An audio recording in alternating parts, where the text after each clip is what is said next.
On the morning of September 11th, 2001, I was on an American Airlines jet on the tarmac of Detroit International Airport, third in line for takeoff. I was about to fly home to Dallas after having visited my company's hotels across Ontario, Canada. After an unusually long holding time, the pilot announced we were returning to the gate. I turned on my flip phone and immediately my wife Brenda rang me up. She told me about the tragedy that was taking place in Manhattan. When we hung up, I immediately phoned Hertz to reserve a car. Quite a while later, the pilot informed us that we would not be taking off at all.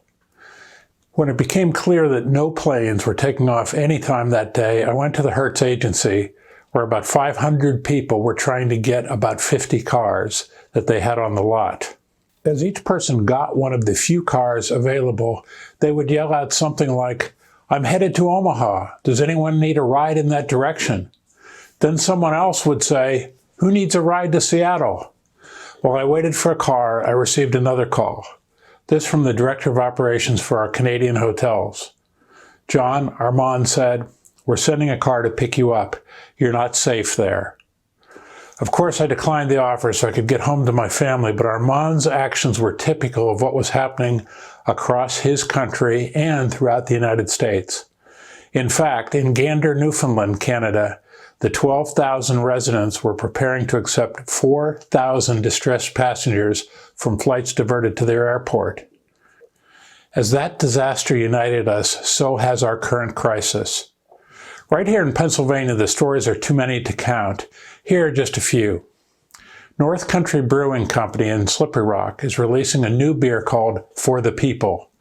The cream ale will serve as a channel for this business to raise money and give back to hospitality workers.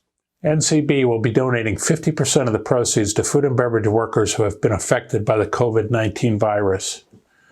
Kalea, a Thai restaurant in Philadelphia, is offering free family meals from 3 to 5 o'clock every day to anyone in the hospitality industry who needs it. They're making the food from food donated from other restaurants, and they're also distributing free produce collected from restaurants across the city. The Holiday Inn Express and Suites North Shore Pittsburgh has donated a supply of breakfast food items to local feeding organizations, including the Pittsburgh Food Bank, 412 Food Rescue, and Just Harvest. Brookville Glove Company in Jefferson County changed their production line to start making reusable face masks for a local residential care facility. Countless distilleries around the state are now distilling hand sanitizer and distributing complimentary bottles to local first responders. Cisco Central PA donated a tractor-trailer load of lettuce to the Lake Tobias Animal Park Zoo this week. Instead of going to waste, the zoo will use it to help feed their animals. Home Slice in Mechanicsburg is delivering free pizza to area healthcare workers. Every day, BreadWorks in Pittsburgh donates all its unsold bread to area shelters, food kitchens, and other organizations who work fervently to ensure no one in the region goes hungry. Mauer's Dairy and Ice Cream Shop in Shamokin is serving free breakfast for anyone in need, 8 a.m. to 12 p.m. every day. Breakfasts are made from donated ingredients. The Homewood Suites by Hilton in University City, Philadelphia, is offering free accommodations to the Hospital of University Pennsylvania and Children's Hospital of Philadelphia doctors and nurses.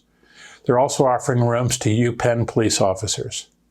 Lastly, late last week, the PRLA Education Foundation Board created Hospitality Assistance Response of Pennsylvania, referred to as HARP, under their 501c3 umbrella.